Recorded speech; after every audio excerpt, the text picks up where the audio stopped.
Hello, I'm Robin Smith, trauma and relationship coach, and today we are talking about why self-acceptance changes everything in your relationships. So, if you don't accept yourself, it's nearly impossible to have healthy relationships. We're going to explore that today. We're going to look at how self-acceptance impacts your love life. We're going to talk about how it's connected to self-worth and your boundaries and your ability to deeply connect with others and why you may not have it, as well as how to start creating it. So let's start with why self-acceptance is so important. Because when you have it, you feel more relaxed in your being. You feel more relaxed and able to be who you really are. And from that place, you can create healthier relationships where you get your needs met and you are loved and liked for who you really are. So you don't have to use a lot of energy trying to be somebody that's likable. We're going to break that down shortly. So let's talk about what I mean by self-acceptance. Self-acceptance versus self-improvement or resignation is about accepting all of who you are right now in this moment without conditions.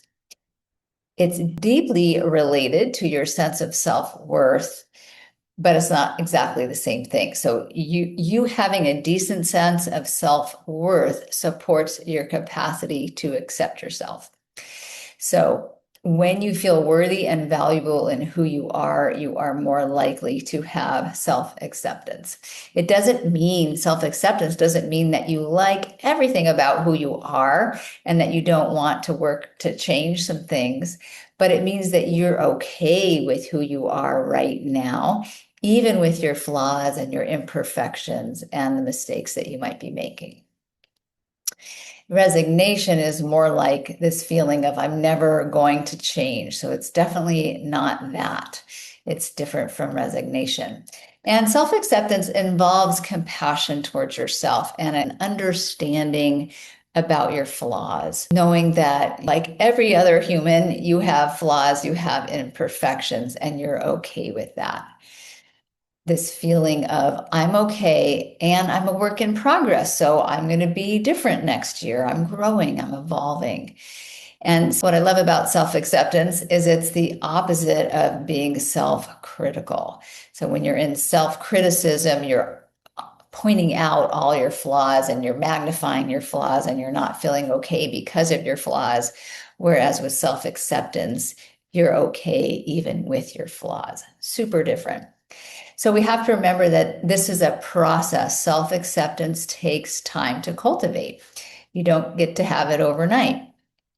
But when you have it, you get to be who you truly are. And like I said earlier, you waste less energy trying to be someone you think other people are going to like or approve of or love. So let's look at why you may not have healthy self-acceptance in the first place.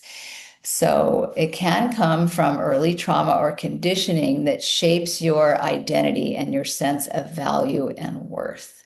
Like I said, this is very connected to self-worth.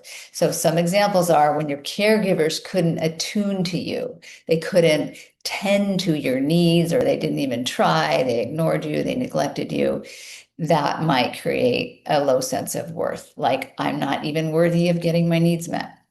If your caregivers only loved you conditionally, like you had to perform or you had to look good in order to get positive attention from them or love, or if your caregivers were very punitive or very critical.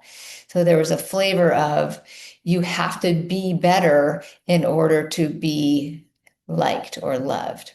So all of this would cause you to develop insecurities or shame and self-doubt, and lead to this feeling of not enough, not good enough, not worthy, not lovable.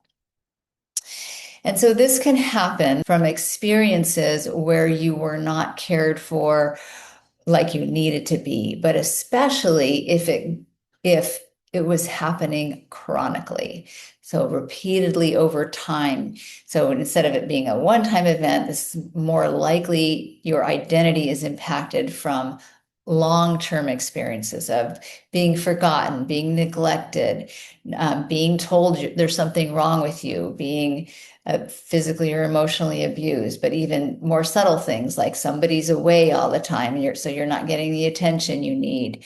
Maybe they didn't hear you. Maybe you just were left alone at school. They forgot to pick you up repeatedly, or they punished you severely repeatedly. Maybe there were events that weren't related to you at all, like your parents were arguing, or your parents were divorced, or somebody was in the hospital or prison, or maybe you had a caregiver who worked out of town, so they were rarely home. Or maybe you had a caregiver who was stressed out a lot. And the thing is that a child, and especially a young child, what they do with this when they're not getting their needs met is they make it about themselves. So they might think it's because of me that my parent is never home. If they loved me, they would be home. Or if I was good enough, they would be home. So there must be something wrong with me, or I must not be lovable, or they would treat me better. This is how it impacts our identity, because we make it about me. It's my fault. It's my imperfection that's causing these things to happen. So I must be unacceptable and unlovable. So this is how it can start. And now let's look at how your lack of self-acceptance can lead to your unhealthy adult relationships.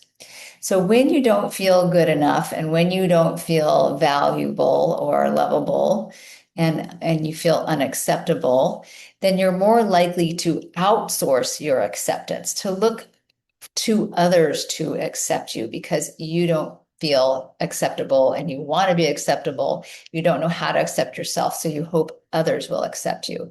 So you're looking for approval, you're looking for acceptance, you're looking for praise. And you might do this by working really hard, by being a perfectionist, or by trying to look really good, or by trying to be really smart, or have all the right possessions, like the right kind of clothing or hairdo or car.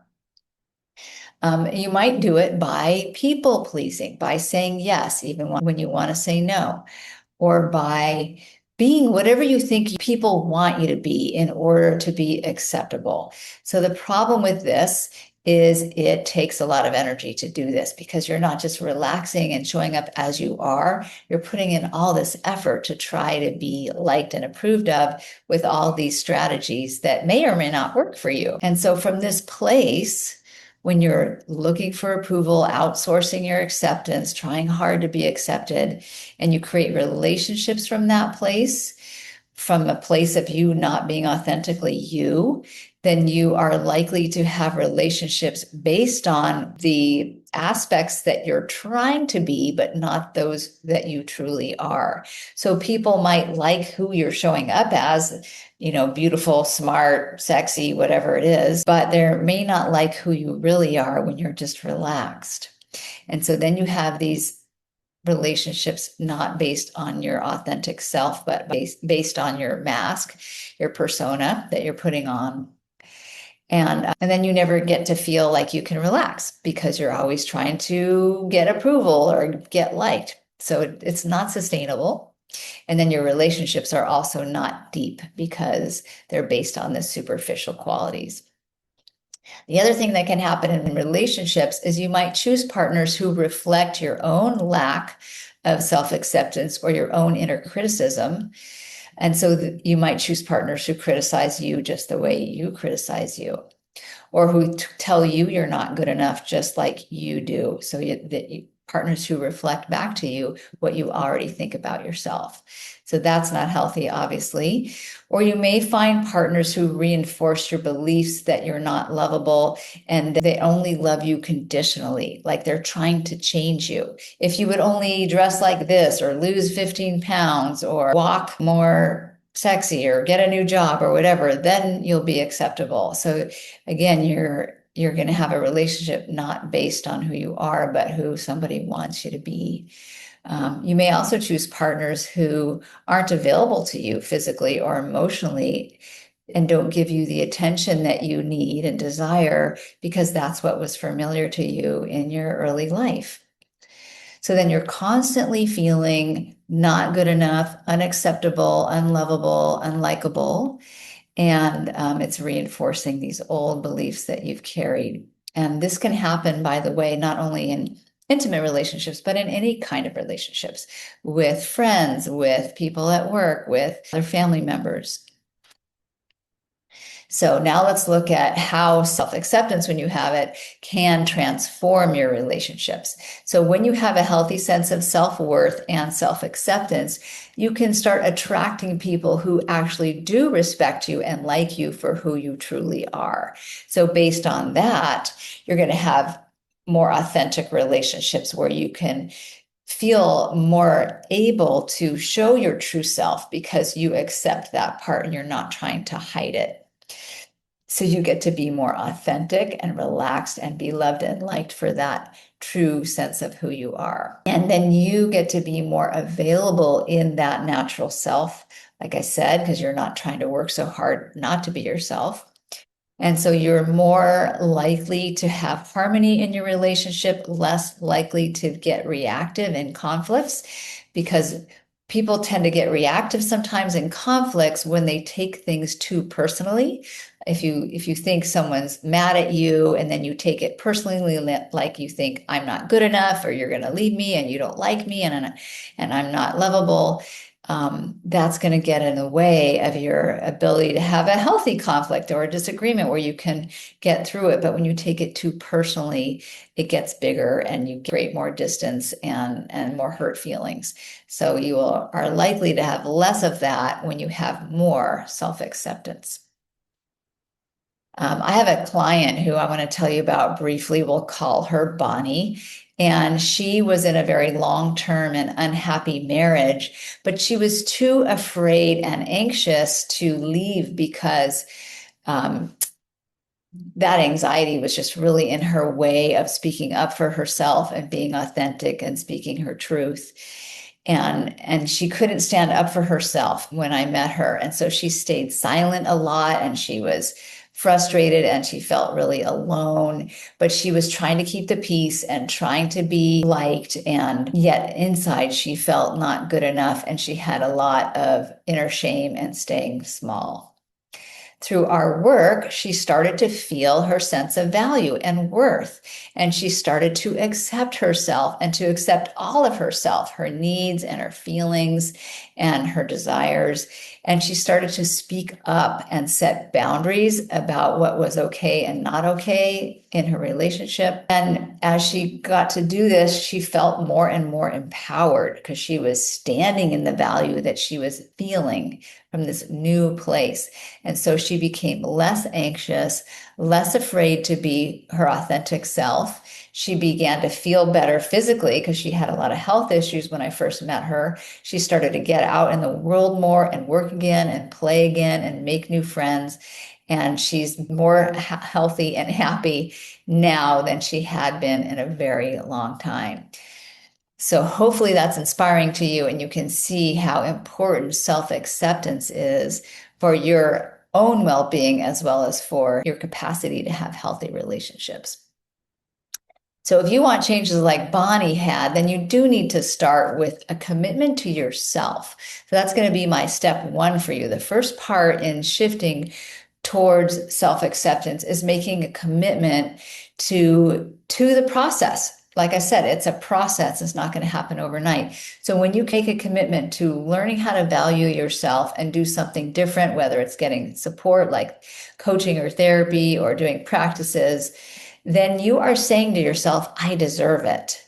And so that's already a start in saying yes to yourself for your own needs and valuing yourself. So you're already making progress when you commit to getting some help and support.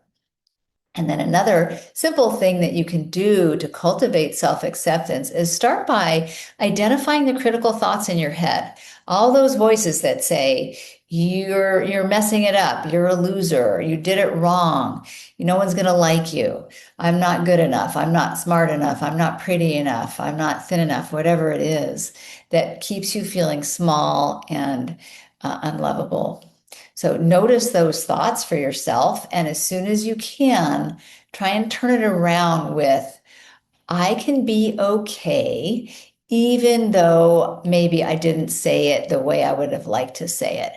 I can be okay, even though I did make that mistake. I can be okay, even though I am not doing it perfectly. I can be acceptable. I can accept myself, even though whatever happened. Okay, so starting to get that sense of letting yourself be okay, including your flaws, including your imperfections. And then what you see as acceptable, instead of being like this big, becomes this big. So you get more room to be who you are instead of very little room to be who you are. I hope that makes sense. And you want to have compassion and patience with yourself in this process. So just like you would with a puppy you're training and you say stay and the puppy gets up and you say stay, you want to have that for yourself. So every time you make what you're calling a mistake, or you feel like you messed something up, or you don't like the words that came out of your mouth, you can have some compassion for yourself and be patient with yourself, because you are in a process and you're not going to be perfect all the time, and nobody is either. So this has been a brief overview and a simple practice for how to start accepting yourself and working towards self-acceptance and living authentically so you can have more healthy and happy relationships. And remember that lasting change happens when you get to the source. So we couldn't get to the source here because I don't know you and I'm keeping it general for everybody. But when you have deeper issues around your identity, that these stories, these old beliefs, this identity, if there's something wrong with me, or I'm not okay, or I'm not lovable, then it's really important to get there from the source, from the inside out, instead of just the outside in. I've given you a little more outside in today, again, because I'm speaking to a lot of people at once. But to get to the source and address that, I highly recommend you do get some help. Like I said, first step, make a commitment to yourself. So I've worked with a lot of people around this. If you're drawn to working with me, I'd be happy to support you to help you shift those deeper identity patterns and old beliefs that you have running the show. And I do have a link below, so you can click that if you're interested in meeting with me. It's totally free to have a relationship breakthrough session. We can look at where you're stuck, and we can look at where you want to get to, and we can talk about how to get there. And we can talk about working together if it seems like a fit. And if it's not, no problem at all. So click the link for a relationship breakthrough session if you'd like to explore that with me. And either way, I hope you take in these teachings and get support. You can also go to my Rock Your Relationships Facebook group, and there's a link below for that. And please make sure to like this video if it resonated, to subscribe to my channel, because that helps more people see these videos and get the support they need. And there's a bell you can click on to ring so you get notifications when there's new videos out, so you can get these free trainings I'm offering on how to have healthy and happy relationships with yourself first and foremost, and ultimately with others. Thanks so much for being here. I hope to see you soon.